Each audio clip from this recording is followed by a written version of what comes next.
Mic check, mic check, mic check. Check. Man, something's going on. Check. Yeah, check it, see if it's out. Check. Can y'all hear it? It's good. All right.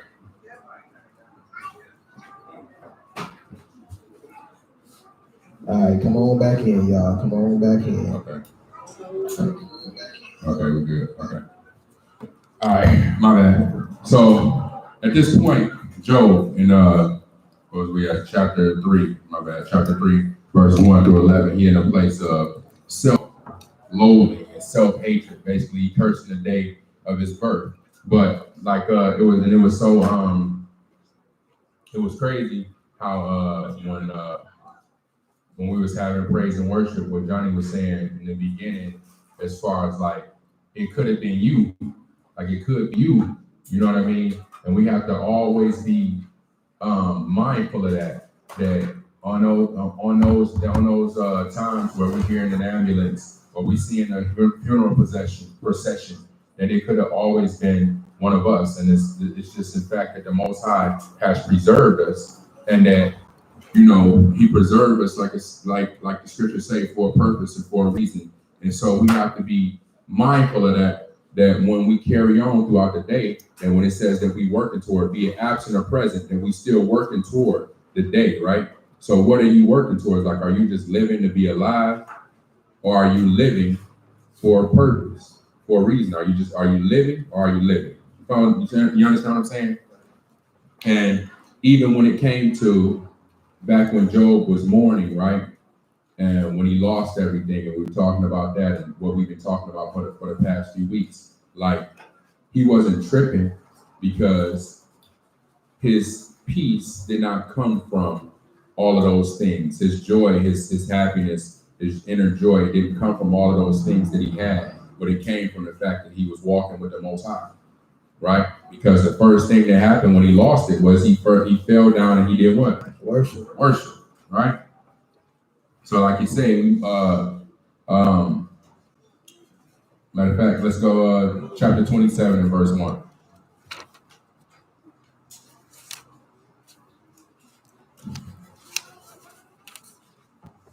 Job chapter 27 and verse 1.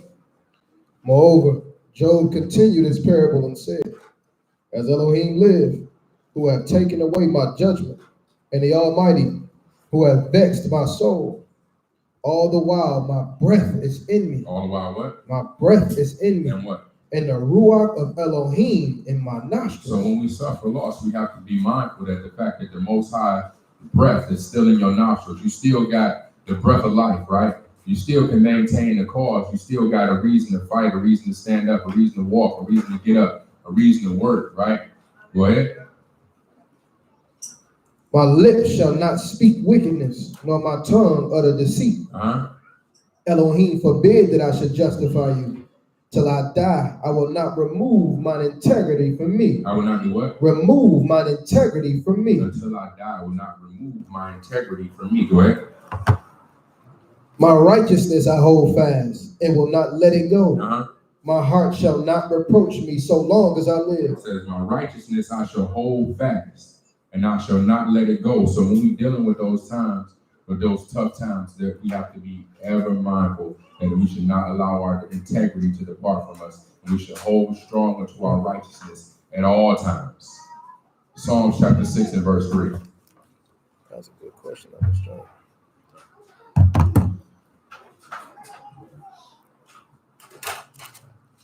Yeah, absolutely.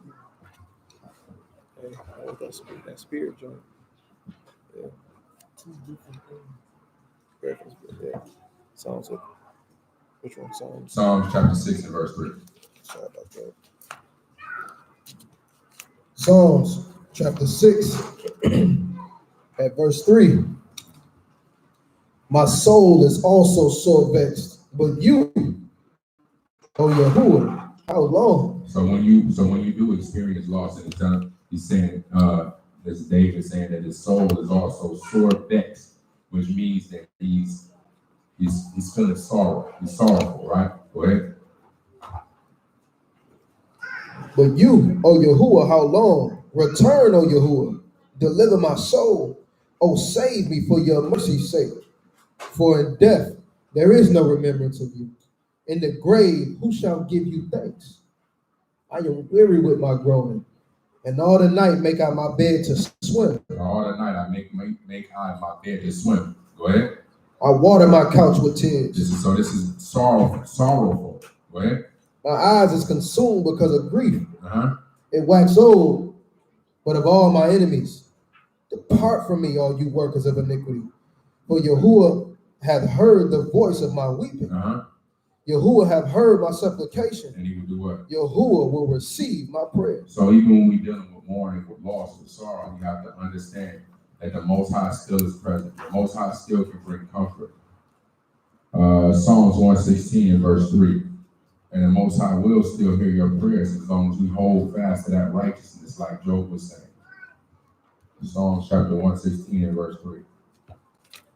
Psalms 116 and verse 3. The sorrows of death compass me. You know what? The sorrows of death compass me. Uh-huh. And the pain of hell got hold upon me. I found trouble and sorrow. I found trouble and sorrow. And then what? Then I called upon the name of Yahuwah. Then I did what? I called upon the name of Yahuwah. Uh-huh. Oh Yahuwah, I beseech you, deliver my soul. So when all these things fell upon Job, what did he do? Fell down and worship. Go ahead. Gracious is Yahuwah and righteous. Yeah, our Elohim is merciful. Yahuwah preserved the simple. I was brought low, and he helped me. And he did what? And he helped me. Uh-huh. Return unto your rest, O my soul, for Yahuwah have dealt bountifully with you. For you have delivered my soul from death, my eyes from tears, and my feet from failing. I will walk before Yahuwah in the land of the living. I will do what? I will walk before Yahuwah in the land of the living. So brother just posed a question on the chat. He said, if you was to eulogize yourself, what would you say about yourself? What would you say about yourself? Would you have? I remember they gave us a project, right, to do this when I was in grade school. I'm sorry, I was in high school. I was in high school in detention, and they had us to write our own eulogy as a high school kid. You were going in detention, man. Yeah, I was a mess. So they had us to write our own eulogy, and I wrote something so disturbing that they actually had to have my mom come in and I don't know, something wrong with it. Something's wrong with it, you know. But I was just being a kid and not taking it serious, you know what I mean? So I just said some off the wall stuff. But this is a real question. How would you eulogize yourself, or how would you speak about yourself if you were laying there? What would you want to be said about you? You know what I mean? What stands out about you? What did you do? And if you can't think of those things, or if the things that you think of are very I say kind of fickle, and that speaks to your walk. Yeah, would you lie? Yeah, that speaks to your walk. So when it says that I will walk before Yahuwah in the land of the living, what does that walk consist of? You know what I mean? What am I doing? Am I holding fast to my righteousness in the sense that I'm taking the things that Mashiach taught us, right? When I was hungry, you gave me food. When I was thirsty, you gave me drink. When I was naked, you gave me clothes. All these things are the teachings of the Messiah. And we're supposed to live peaceably with all men and do those things as far as charity goes. You understand what I'm saying? So if we're not delivering the gospel to people, and we're not walking the way that Mashiach taught us to walk, then what are we really doing? So when we land in that box, what's going to be said about us? What's going to be said about us is only a small part of what the Most High going to say to us when he's standing there on the day of judgment. You know what I mean? We have to understand that the people around us only see a certain portion, especially if we, oh my goodness, especially if we one of those ones who don't have our affairs in order to the point where they put us in that box and then they have us in somebody else's church or chapel and have some joker who ain't know us talking about us. That is one of the worst things. that could happen. I mean, it's horrible. I was just real brief. When my grandmother passed away, and she used to go to this church right here on the service drive. But they had somebody do her eulogy that clearly did not know us, did not know her, and it was awful. This guy standing up there talking about her, and he didn't know what he was talking about. He wasn't even reading scripture. That joke was quoting Tupac, and Mama made a miracle every Thanksgiving. What are you talking about? It was messed up. So that speaks to having your affairs in order, because if something was to happen to you, and we don't have any, of course we have the, we are in a position where we have brothers here who are able to say good words about you and really speak from the scriptures if it was to happen to somebody in this room. But if your affairs are out of order to the point where your family won't allow something like that, and they're gonna have you sit in somebody's sanctuary or in somebody's chapel to the point where what's the truth about you can't be spoken. You know what I mean? That speaks volumes. You don't want that to happen. Trust me. You definitely don't want that to happen, where it's your parents get involved, or your significant other who may not be involved with the truth, they take over, and then now they doing what they want, and now they talking about how you worship Jesus and whatever. You know what I mean? And it's not the truth about you. So, but that was a sidebar. But it's speaking about the walk. You know what I mean? When you land in that box, you want that person that's speaking about you to have those good things to say because of how you walk. If you're not walking proper, the words ain't gonna be proper. And then when you get in front of the Most High, His words definitely not gonna be proper. So we want to make sure that we maintain that. Let's go Matthew chapter 5 and verse 4.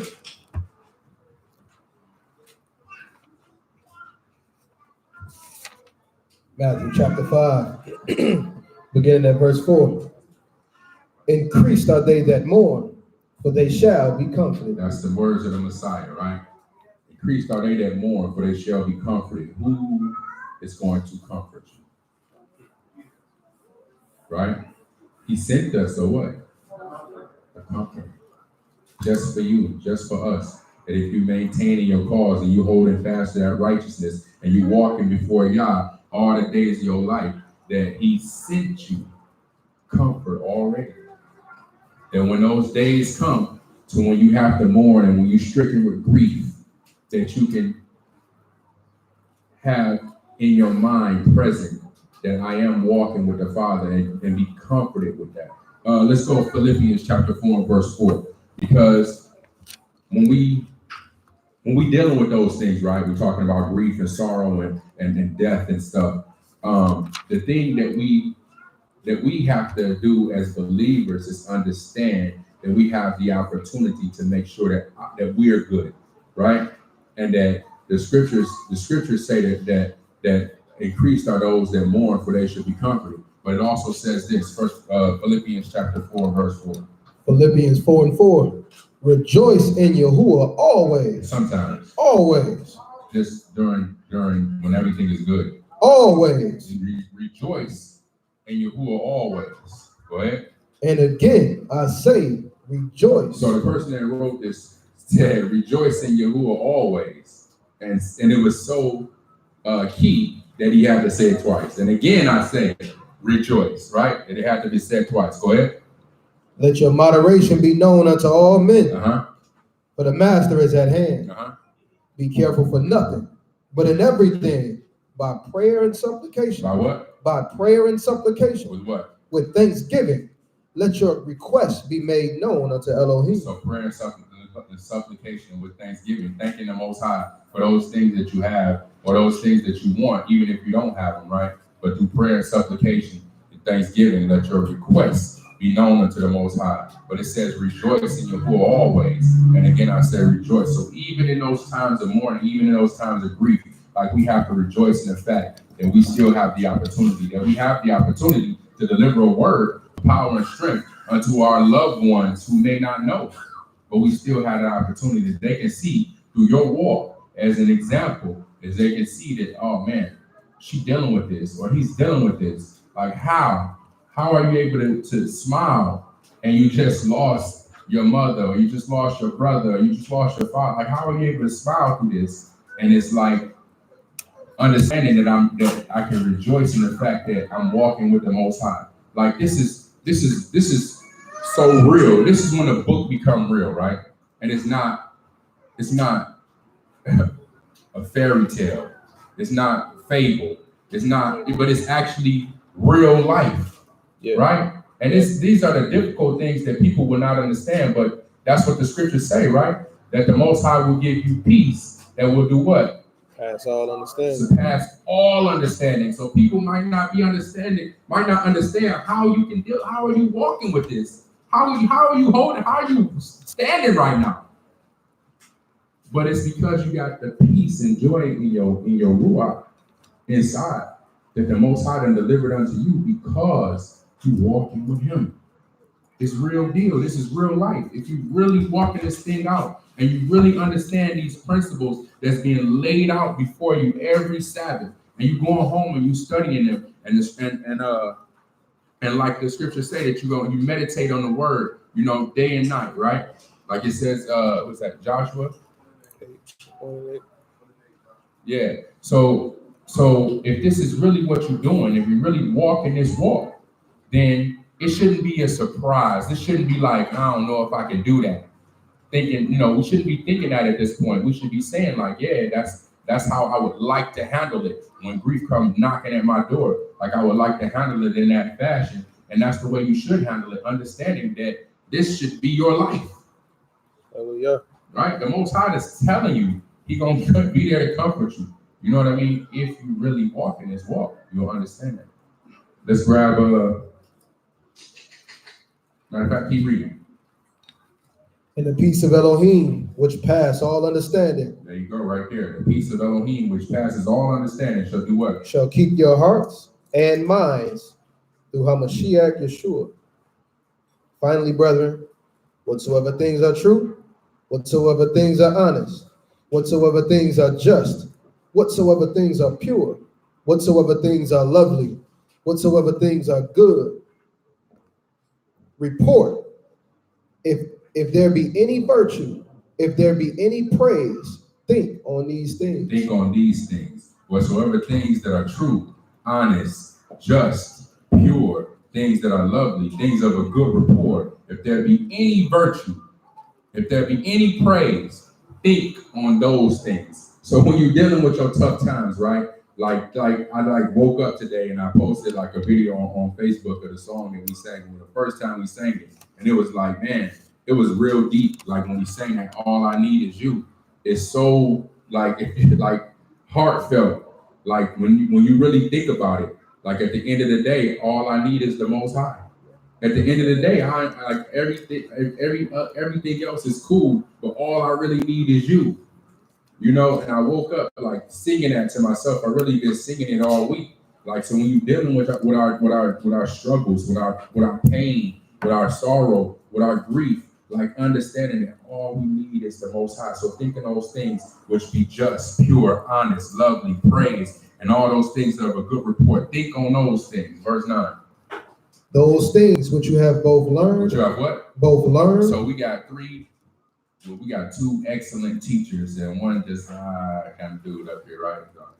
I'm the man, watch out. Stop boasting, man. You ain't gotta call me out like that. Like I'm but those things that we learn every week, right? These are those things that we have learned. Go ahead. The things, those things which you have both learned and received and heard and seen in me do. And the Elohim of peace shall be with you. Yeah, and the Elohim of peace shall be with you. So all those things that we learn, the things that we seen, the things that we heard, like those are the things that you should do. That's how you should walk. Hallelujah. And then Yah will give you peace, grant you peace. Like you say, you'll be those increased are those who mourn, so they should be comforted. Proverbs chapter 17, verse 22.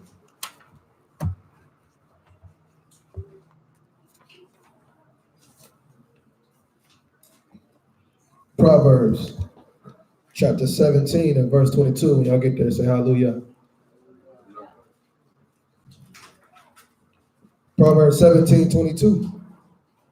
A merry heart do good like a medicine. A merry heart does good like a medicine. So when you still have joy in your heart, it's like medicine, right?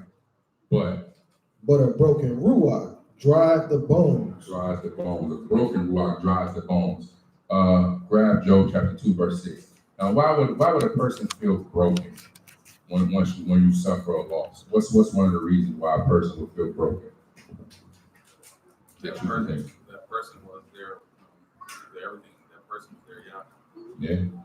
Yeah, if you set this person up that you lost as your Elohim, what's something else that would break you if you were to lose a person? You depended on them? Yeah, same thing. What else? Say again.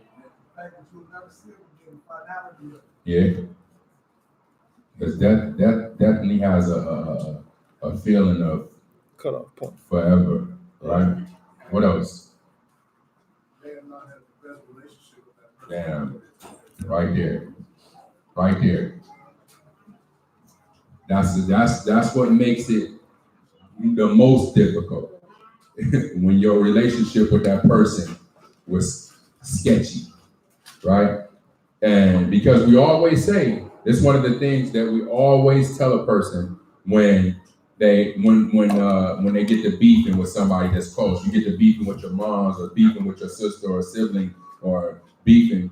The first thing, well, not the first thing, but something that I say, I don't know about everybody else, but something that I say is make it right. Because if anything was to happen, you would feel awful. Make it right. It's not that big of a deal. Whatever happened can't be that big of a deal to where you can't forget this person or to where you can't work it out. You don't have to be, the best of friends, but at least, feel that peace inside of you that I'm good with whoever. So that if something was to happen with them, you don't feel like you left something on the table. Like, oh man, I was just with them and I didn't tell them I love them. I was just there and I didn't stop by. I was right over in the neighborhood and I didn't swing by like I usually did. Like, man, I was just outside the house and I ain't walk in to say hi to my mom. Like, oh, because if something was to happen, first thing gonna pop up in your mind. Right. Like they say, give a person flowers when? They can smell They can smell them. Right. Don't wait to put flowers on their grave, but give them the flowers so they can still smell them and appreciate them, and you can let them know how much you appreciate and love a person, right? What I say? Job 2 and 6. 2 and 6.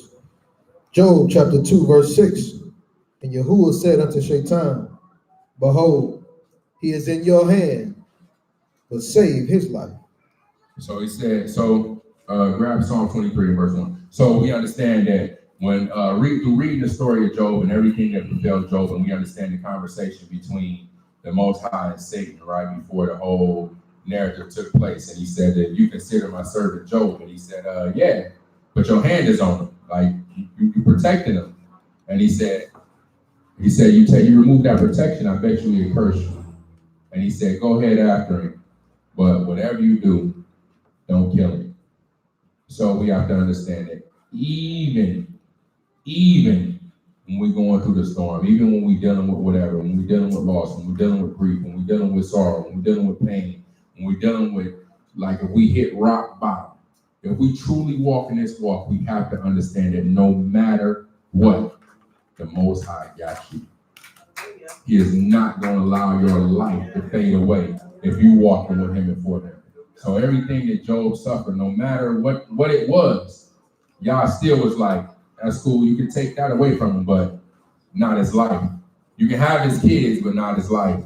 You can have his car, not his life, his camels, his oxen, his home, his servants, all of that you can have, but not his life.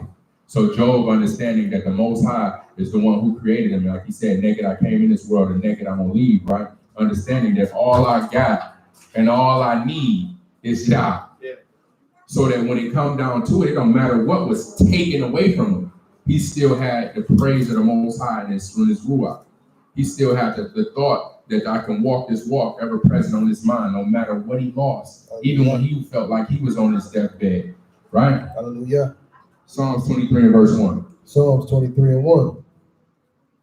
Yahuwah is my shepherd, I shall not want. He maketh me to lie down in green pastures. He lead me beside the still waters. He restores my soul. He lead me in the paths of righteousness for his name's sake. Yea, though I walk through the valley of the shadow of death. Though I walk through the valley of the shadow of death, what? I will fear no evil. For you are with me. Your rod and your staff, they comfort me. You prepare a table before me in the presence of my enemies. You anoint my head with oil, my cup run over. Surely goodness and mercy shall follow me all the days of my life, and I will dwell in the house of Yahuwah forever. So this right here is like so like simple yet profound, right? If we understand, who in here is walking with the Most High? So if you're walking with the Most High, do you feel this right here? You know who really like bring this to my help me understand this the most is Yeshua. It don't matter what happened, like somebody will do something dirty to him, right? And he'll just tell him flat out, like, you know, the Most High gonna get you for messing with me. Like, that's am I right? Am I right? And it happens. He tell you flat out, you know, if you do this, the Most High. And I because I never think about it like that. You know what I'm saying? Remember I told such and such? Yeah, you know what happened. Exactly. Like he done told me this time and time again. Like, man, I was dealing with this, that, and the third, and I told him, like, man, you know the Most High going, if you don't. And then a few months later, that boy was. I'm like, what? And I told him at the thing, like, remember what I told you? I'm like, but he's like bold as can be. Yeah, right. But he don't boast in him like I'm not gonna do it. But you know, if you mess over me, y'all gonna mess over you. And I had to really like put that in perspective. Like, as long as I'm good with the Most High, I ain't really tripping about nobody out here. Because I truly believe that if you try to get over on me, the Most High ain't gonna honor that. He ain't gonna honor that. He not gonna look out for you because if I'm walking with him and he tell me he got my back, yea, though I walk through the valley of the shadow of death, right? I'm gonna feel no evil. You know what I'm saying? All of these different things. Yeah, you what he say? You prepare us a table before me in the presence of my enemies. You anoint my head with oil, my cup runneth over. Surely goodness and mercy shall follow me. So if goodness and mercy is following me, I ain't seeking after goodness and mercy. I'm seeking the Most High. Goodness and mercy is right here following me the whole time. All the days of my life. Right? And I'm going to dwell in the house of the Most High forever. Like, this is something that we really have to understand. Like, somebody run afoul to us, and the first thing we want to do is get what? Revenge. I'll get you. I'll get you for this. But we got to understand that the Most High said that vengeance is what? Is. Right.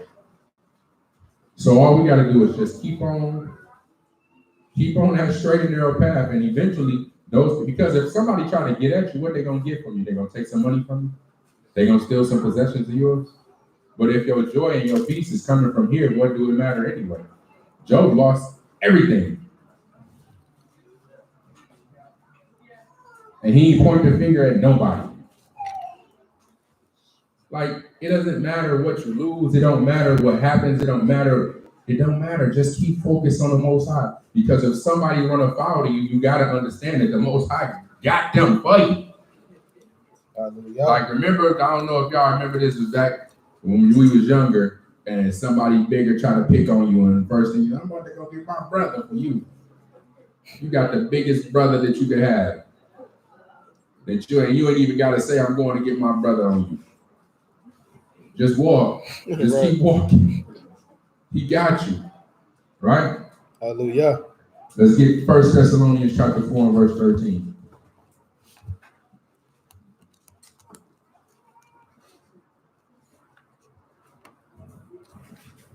First Thessalonians 4.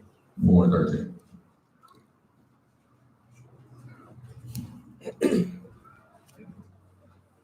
1 Thessalonians chapter 4, verse 13. But I would not have you to be ignorant, brethren, concerning them which are asleep, that you sorrow not. That you do what? That you sorrow not, even as others which have no hope. So I would have you not be ignorant. What does it mean to be ignorant? Not to know. So I don't want you to not know this, right? That concerning those which are asleep, who is he talking about? Those which are asleep. The dead. The dead, right? Concerning the dead, that you sorrow not, even as others which have no hope. Go ahead. For if we believe that Yeshua died and rose again, even so them that which sleep in Yeshua will Elohim bring with him. So this is talking about those who are asleep are what? What type of people are they? Believers. Believers, exactly. For if we believe that Yeshua died and rose again, even so them also which sleep in Yeshua will Elohim bring with him. Go ahead. For this we say unto you by the word of the Master, that we which are alive and remain unto the coming of the Master shall not prevent them which are asleep. Shall not do what? But shall not prevent them which are asleep. For the Master himself shall descend from Shamayim with a shout, with the voice of an archangel, and with the trump of Elohim, and the dead in Mashiach shall rise first. Then we which are alive and remain shall be caught up together and with them in the cloud to meet the Master in the air, and so shall we ever be with the Master. Wherefore, comfort one another with these words. Therefore, do what? Comfort one another with these words. Therefore, comfort one another with these words. So if we have, like I said, family members that it says, even as others which have no hope. These are those who are non-believers, right? But that's why it's so important that we deliver this word unto our family members, unto our loved ones, unto those people who we hold dear, so that they can be also of that same mindset of us, having hope, right? Understanding that when Mashiach returns, though once you fall asleep, we understand that if one of us in here passed, right? If one of us in here was to go, the thing that would comfort us that we lost our loved one is the fact that they did know the Most High, that they was keeping the commandments, that they was followers of Mashiach, that they will end up on the day of judgment, on the right side of judgment, right? That's comfort, knowing that. So like you're saying that we have that hope that when the Master returns, that those who are asleep in him will rise first, right? Yes, sir. It says, wherefore comfort one another with these words. Very profound. That's why when we're talking about death and that, when it comes to us being believers, it's not like we should be fearful of it, but understanding that it's going to come to all of us. Let's go, Revelation chapter 21, verse 4, and we'll close out. And what he said right there only hit home if what he talking about really hit home with you. You know what I'm saying? If you really walk in this walk, when he's saying comfort each other with these words, it hit home. If the word really hit home with you.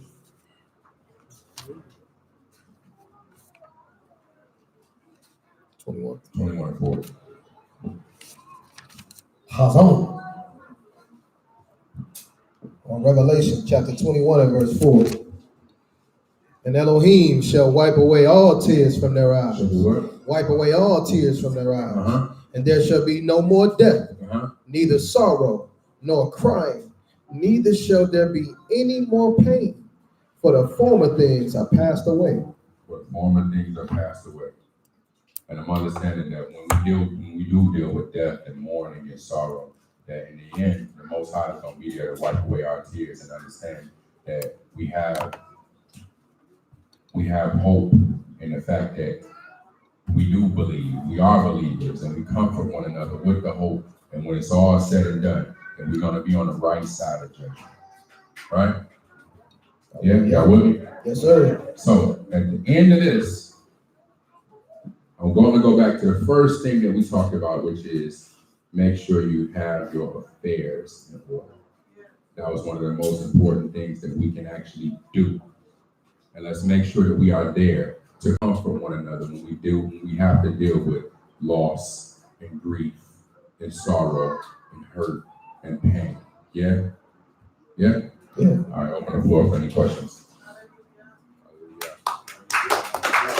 You like it, you love it, you hate it, don't do that no more. Talk about that again.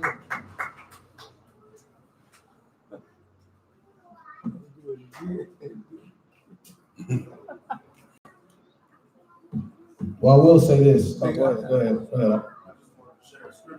Oh, go ahead, brother. Ecclesiastes 85. This is my favorite scripture. And everything that you brought out on this lesson points right to this scripture. It's your favorite one in the whole world? The whole world. It better be worth something, I can tell you. It's the preacher. I'm telling you, Ecclesiastes 85. it's not Yeshua Webb. That ain't the. This right here, it's about Yeshua. This is my favorite scripture. Hallelujah. Ecclesiastes 85. Whoso keep the commandments shall feel no evil thing.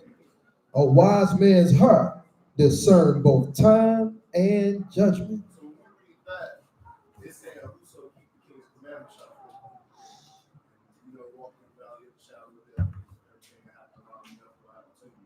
Everybody around us is people. Right. Whether they are loved one or not. The fact is that they've had their opportunity, have had opportunities to get right with the Most High, and that's what the things that come to peace. Agree. Hallelujah. Anybody else? I just want to say that that word for integrity, she said that still integrity is the same root as the word is translated perfect in chapter 1. Okay. It said that the word for integrity that we read in Job is the same root word as we see for perfect and it describes Job in chapter 1 and verse 1. Are you going to maintain your perfection? Hallelujah.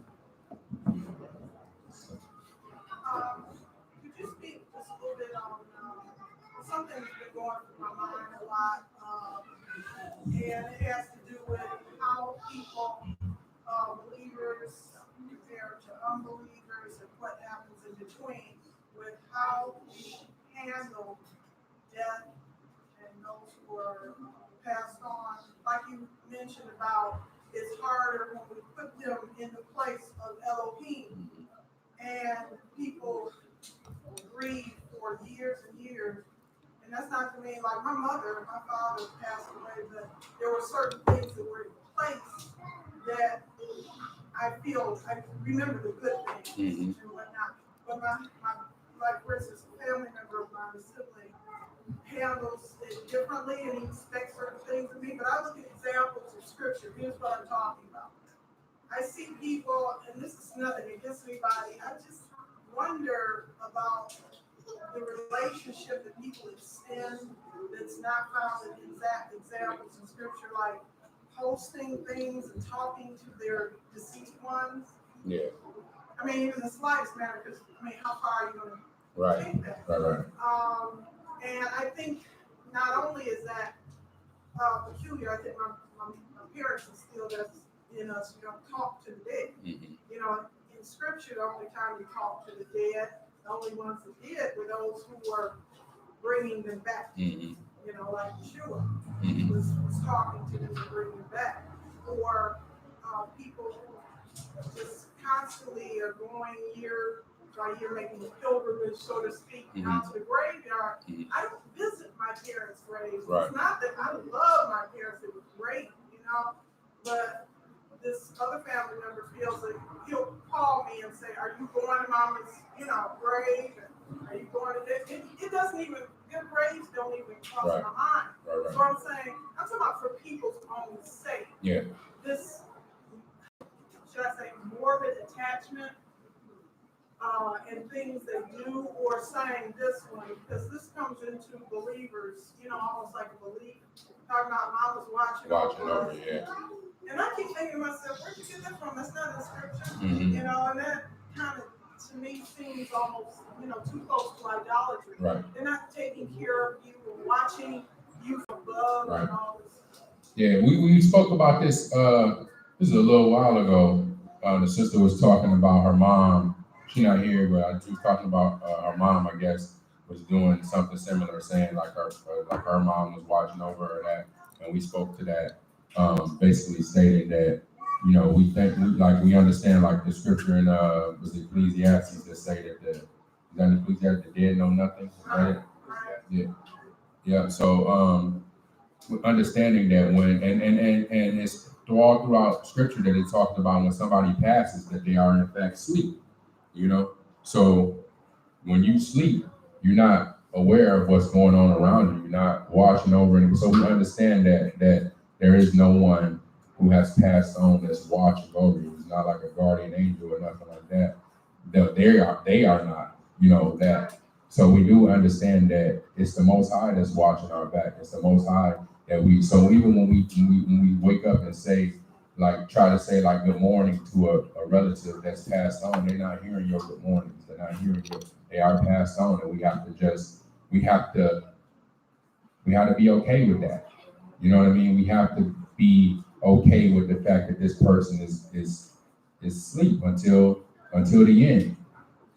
So we understand that when we go to the word of advice that we gave to the sister was that when you wake, you thank the Most High for your mom, not but you thank the Most High for your mom because you attach yourself not to their body, which they don't contain what was them anyway. You know what I'm saying? But you attach yourself to the memories and the spirit of the person, and you help them to live on by continuing what they taught you, if it's a parent or just, that's how you help a person to remain living through your life, like by their memory, you know what I mean? If it's that type of person that's close to you. But yeah, no, we definitely don't do that right there. I mean, and just to a lot of people, whether they're in the world or in the word, you know what I'm saying? When they grieve, everybody grieve in a different type of way. But the comfort is supposed to come from one source. So when you're not receiving that comfort, that peace from that particular source, it causes you to do other things to comfort yourself.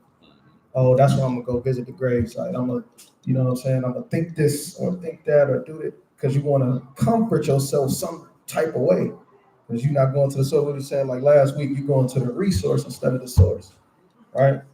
So, like even with next week, like when I teach, I'm gonna be talking about peace. How do we obtain real peace? You know what I'm saying? It's similar to what the Ak was going over with today. Similar to what the Ak was talking about with joy, as opposed to happiness. You know what I'm saying? We think peace is one thing, but peace don't come from nobody but the Most High. So how do you get it? How do you obtain it? Right? So we're gonna deal with that next week. Yeah, and then the other thing that we was talking about earlier, when a person when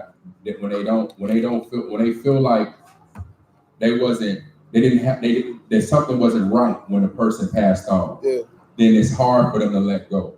You know what I mean? Or when you grieve, if you don't allow your grief, if you don't grieve, you know what I'm saying? Just allow yourself to grieve. Like a friend of mine, a guy went to high school, he had like this trauma center, right? And he talked about how his example that he used was like Nipsey Hussle. But any celebrity, when they die, and you got people who did not know this person crying and weeping, like you didn't know him. And really, for the vast majority of people, you didn't even listen to his music. Why are you crying? But the reason that you're crying is because you really is not about that person. You never finished grieving for your mom. You never finished grieving for your father. So when grief happens to something, when it hit, that grief is still present in you. And it's still because you haven't fully grieved yourself. Yeah. This is kind of deep. Brother Jason and then Sister Terry. Yeah, one. Okay, Terry first. Well, the Bible says let the dead be dead, right? When the Bible says, let the dead be dead. Let the dead bury the dead. Yeah. Yeah, let the dead bury the dead. It's not a grieving time, right? It's not a limit on the grieving time. Because my dad's been gone like almost 5 years and I still grieve to this day. Yeah. Is that because I haven't totally grieved? Or like sometimes I feel like I can't hear his voice no more. I can't. It's just. Saying to me, does that mean, I don't know if you ever will fully like get over it. Like, you know, like that was your dad. Like I still got voicemail in my phone from my father and I won't delete it because I just need to hear him. So I don't know if you ever really get over it. You know what I'm saying? Like I could be watching a movie and something that happened and it just hit me. You know what I'm saying? But it's not like I'm like, I don't know how to describe it, but I understand what you're saying because I have those moments. You know what I mean? But I wouldn't say that you're not fully like. I don't know if you can ever let it go. Like you have a person that has such an impact in your life. How can you ever? You can't let his memory go. You know what I mean? So it's just a part of somebody, you know, being a part of your life. That much of a part of your life. You know what I mean? But I can't see anything like. I would never say that there's something wrong with that. I don't think so. Next. Brother Jason. We say dead know nothing. I know Scriptural contradicts itself, but I got a question like when Saul was fighting against the Philistines, he asked a medium to speak to Samuel. What you say about that?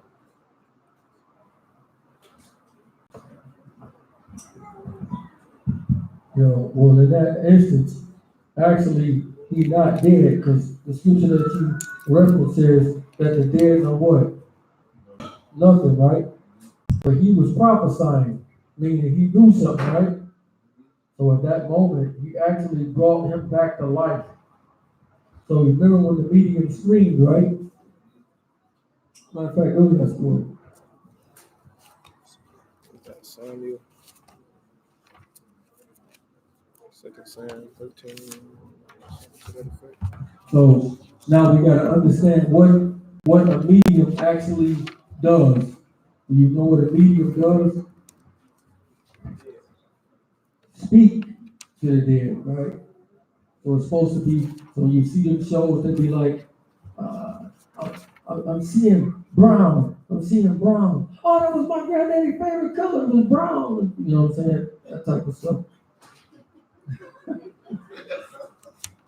Hey, yeah, brown shoes. Yeah, okay. And Emma. Yeah, oh yeah. Yeah, Emma in the middle. That type of follow. Found it. Hold on. Hold on, yes, sir.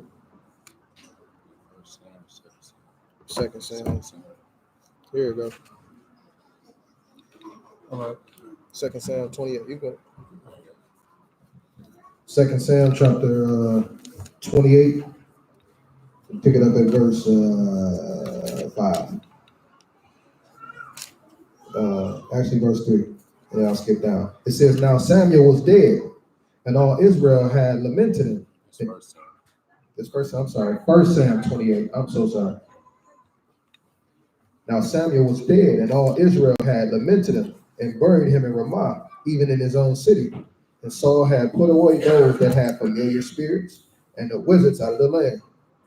And the Philistines gathered themselves together and came and pitched in Shunem. And Shaul gathered all of Israel together and pitched in Gilboa. And when Shaul saw the host of the Philistines, he was afraid, and his heart greatly trembled.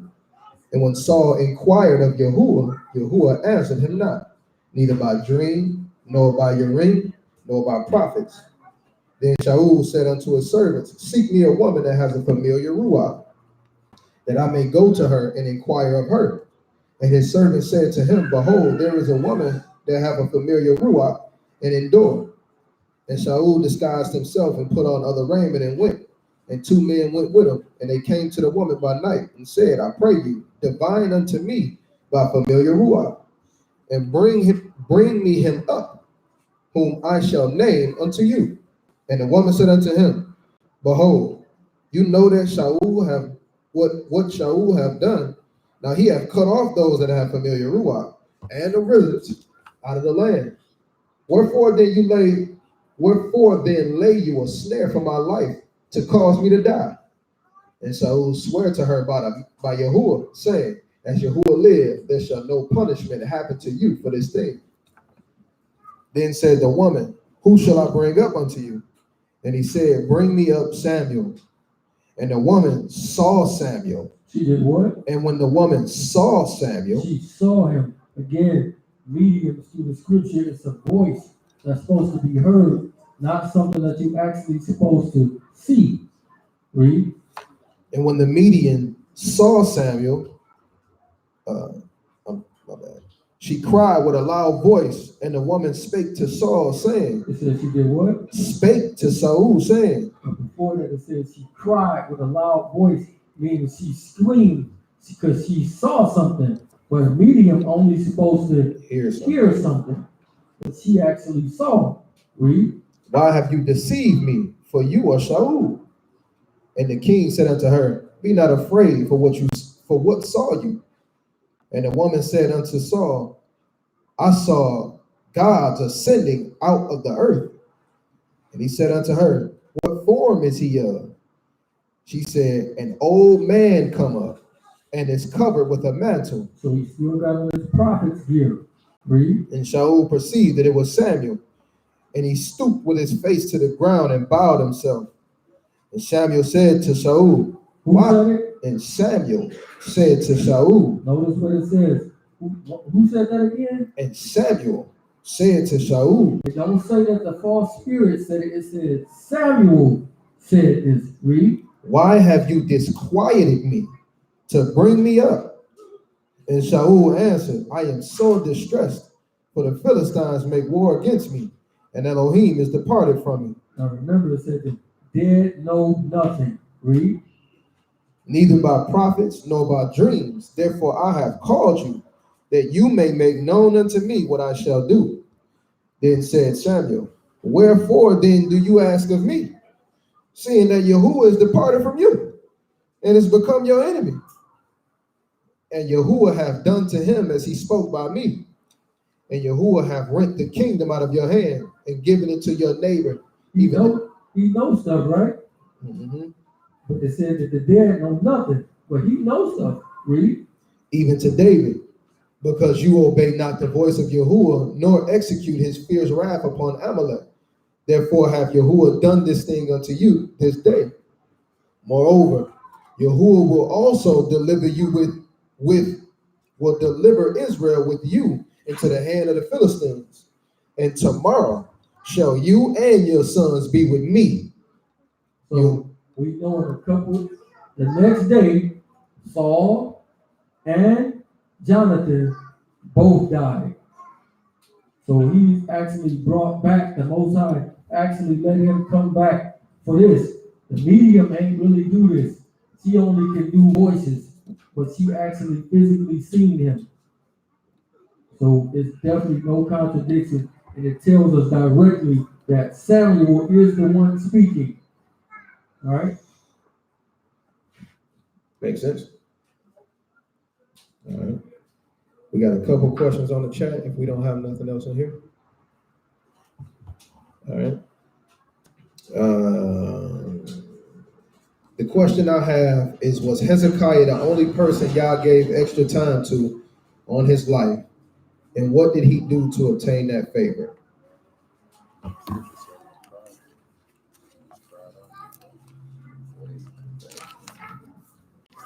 Yeah, but it was what he did before that to obtain the favor.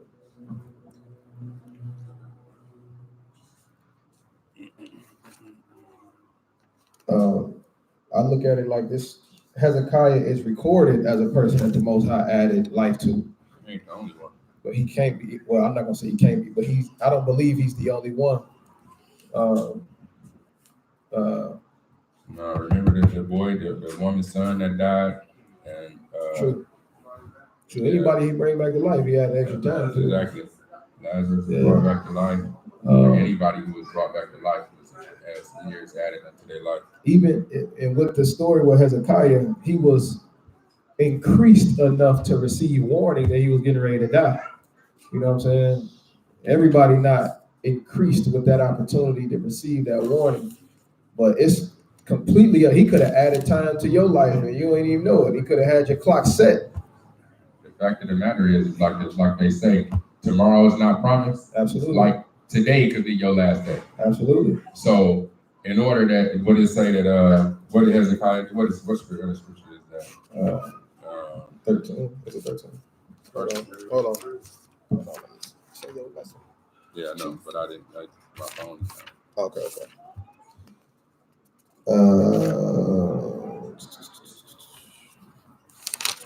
Hold on one moment. 2 Kings 20, verse 1. In those days was Hezekiah sick unto death, and the prophet Isaiah, the son of Amos, came to him and said unto him, Thus saith Yahuwah, set your house in order, for you shall die and not live. And he turned his face to the wall and prayed unto Yahuwah, saying, You did what? Turned his face to the wall and prayed unto Yahuwah, saying, I beseech you, O Yahuwah, remember now how I have walked before you in truth and with a perfect heart, and have done that which is good in your sight. And Hezekiah wept sore. And it came to pass, afore Isaiah was gone out into the middle court, that the word of Yahuwah came to him, saying, Turn again and tell Hezekiah, the captain of my people, Thus saith Yahuwah, the Elohim of David your father, I have heard your prayer. I have seen your tears. Behold, I will heal you. On the third day you shall go up unto the house of Yahuwah. And I will add unto your days 15 years. And I will deliver you in this city out of the hand of the king of Assyria. So when it says in verse 1 that it says in those days that Hezekiah was sick unto death. So if anybody who's ever dealt with a terminal illness that normally would take somebody out, if they was ever brought back to the point where now their cancer is in remission, or they, whatever it was that's ailing them is now gone. Like, that's an example of what we see here when the Most High added years under Hezekiah. Man, you already know what tap it is, brother. Anybody? Let's see. He's talking about the Gospels, patterns.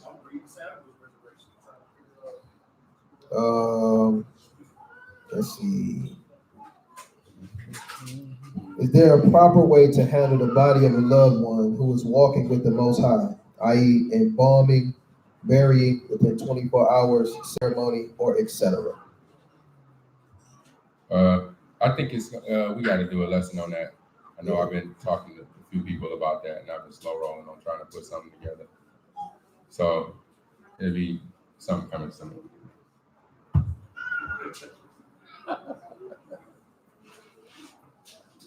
And I don't see nothing else on here. Nope. All right, we got any announcements? Yeah, I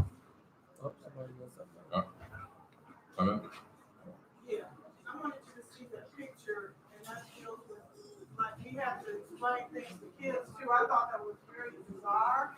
I mean, somebody might think that's sweet, but What is it? Yeah, a little kid playing at the grave, like his friend or something like that. somebody made a sandbox on top of, apparently, I guess it's his little brother's grave. And so big brother, who's only about, what would you say, about Right. 4. Yeah, 4 or less. He's playing with toy trucks on top of his brother's grave. They made the top of the grave into a sandbox.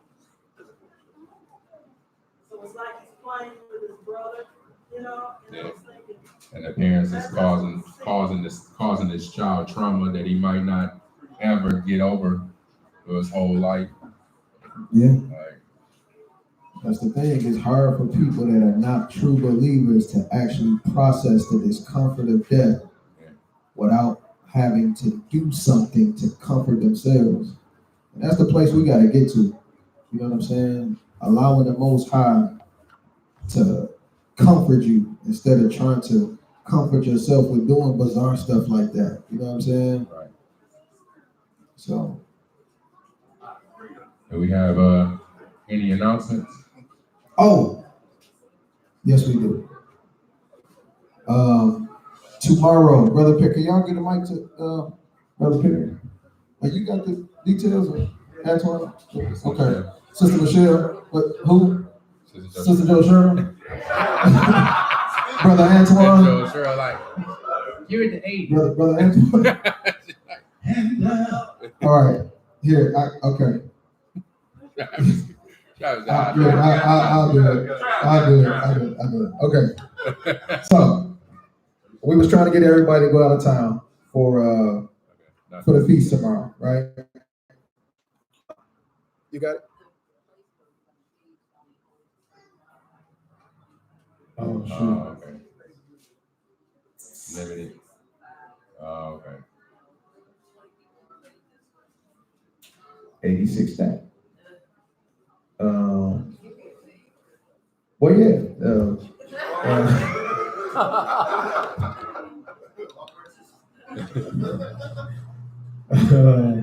Yeah.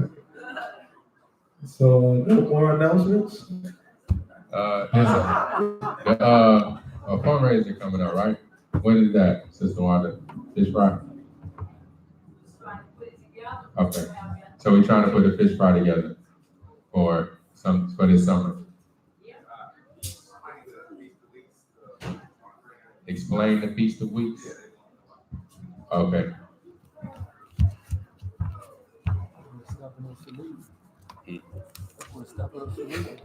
He asked him about the Feast of the Weeks. Make explain the Feast of the Weeks. No, they ain't asked that. Y'all ain't asked that, please. Did y'all? Yeah. Everybody's a cow. Yeah, you know my lessons be long. I really do know that. You want me to start at 23 and 1? 23 and... You can start at verse 1 and then jump down the weeks. All right, so this is Leviticus chapter 23 and verse 1. Cal, you gotta let him hear. Cal, you gotta let him hear. If they ask the question, you can't talk to him while we're trying to get explanation. Unless you want to preach it. Yeah, you got it already, or you good? You good or no? You sure? So Cal really was asking.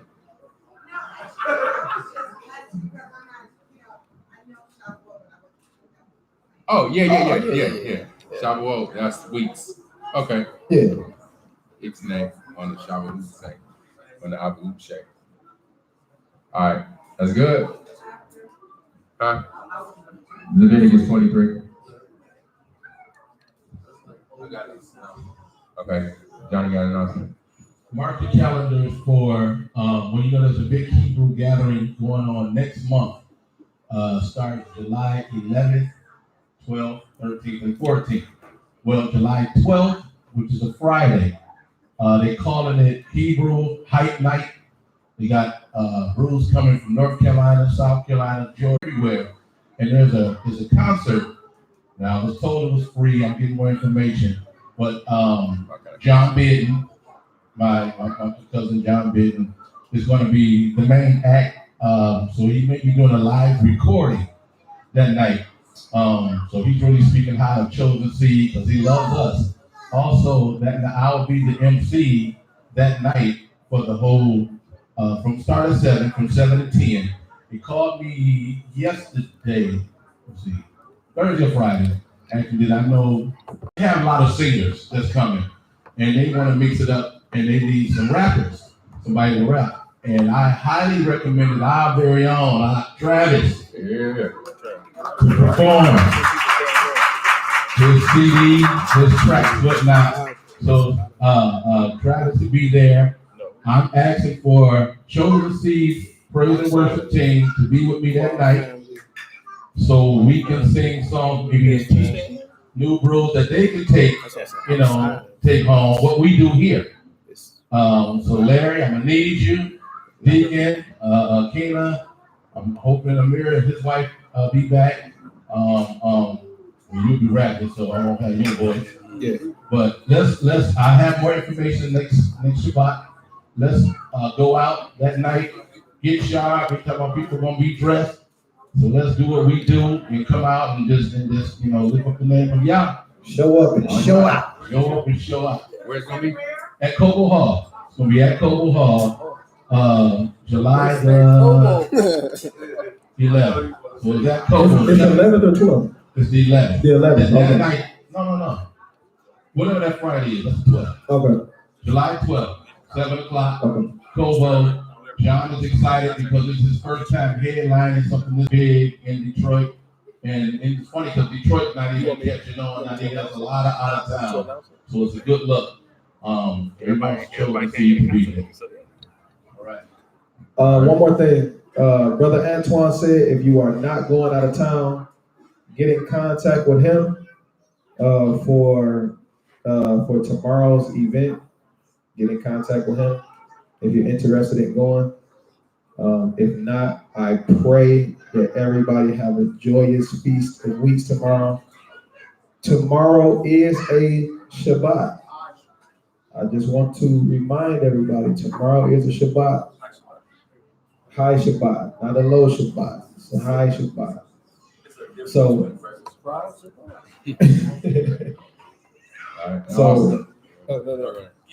so please,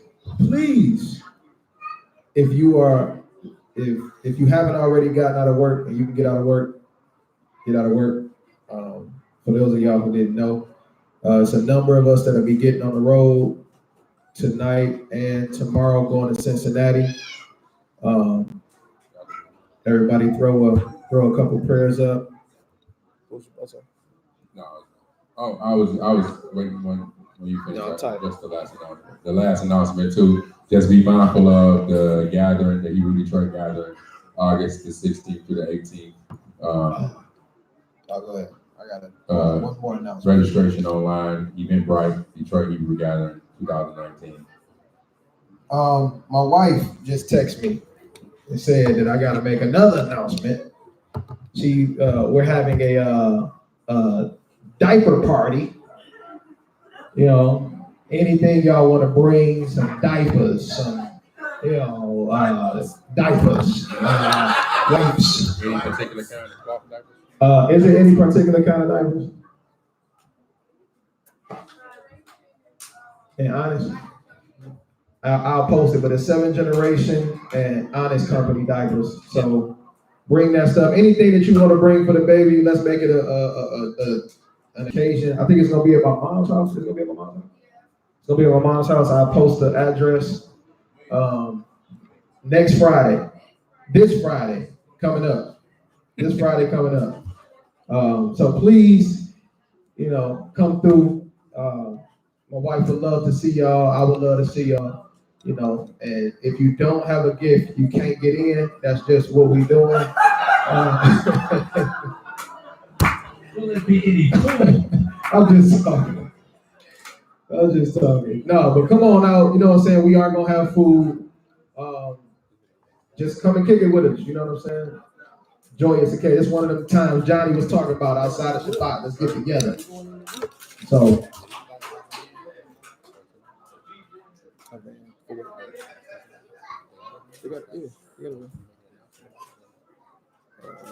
I mean, if they want, it's only like a couple, 3, 4, 6.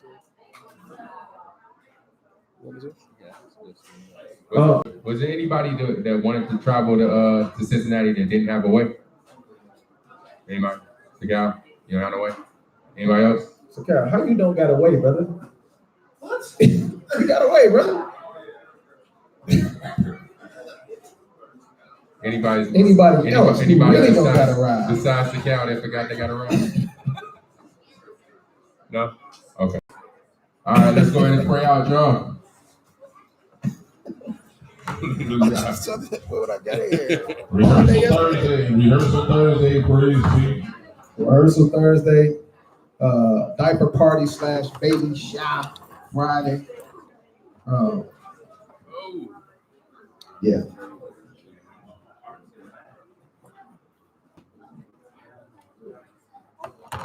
All I need is you. We're gonna have Johnny bring the drums.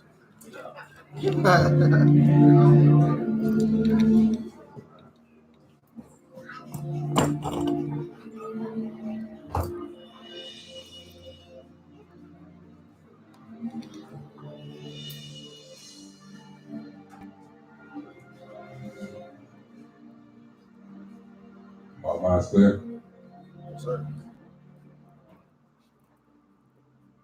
Father, Yah, we come before you once again, Father. Being of one heart and one mind, Father, and of one accord, asking that you would look past us and see the blood of your Son, Father, whose blood was shed for the remission of our sins, Father, that we will be reconciled back unto you, Father. Yes, Father. Allow his blood to speak on our behalf, Father. Father, we pray that you would just continue to watch over us, Father. Fight on our behalf, Father. Lead us and guide us into all righteousness, Father. Give us the understanding, Father, that we know that you are for us, Father. If you be for us, who can be against us?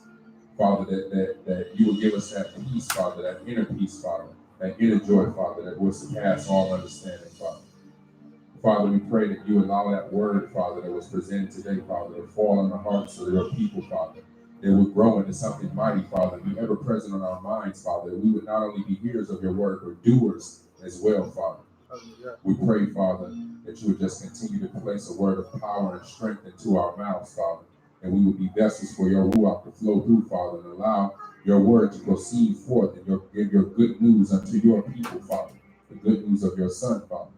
The good news that we can be healed, Father, that we can be reconciled, Father, that things can progress, Father, that through you, that all things are possible. Without you, nothing is possible. Father, we just pray a special prayer for those of us who will be traveling, Father, that you would allow us to make it to our destination safely and return home safely into our families. That you would allow your ruach to be present, Father, and unity to prevail, Father, above all. Father, we pray that you would just continue to be a light unto our path and order our steps, Father, every day.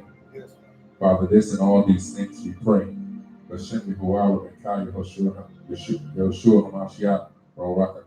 So be it. Abinu Shabbat Shemaim. Hikadosh. Shenka. Tabo. Mabuka. Yease. Ratzonka. Ba'aretz. Kasher. Nasha. Bashemaim. Te'anu. Hayom. Lekim. Kikana. Usla. Banu. Ashmatenu. Kasher. Soki. Anaknu. Lasher. Ashmu. Lanu. Wa'ar. Sabinu. Lede. Wasa. Ki. Mi. Hatulani. Mi. Hara. Ki. Laka. Hamam Laka. Wahi Bora. Wa'ati Pare. Gome. Ulami. So be it. Hallelujah. Man,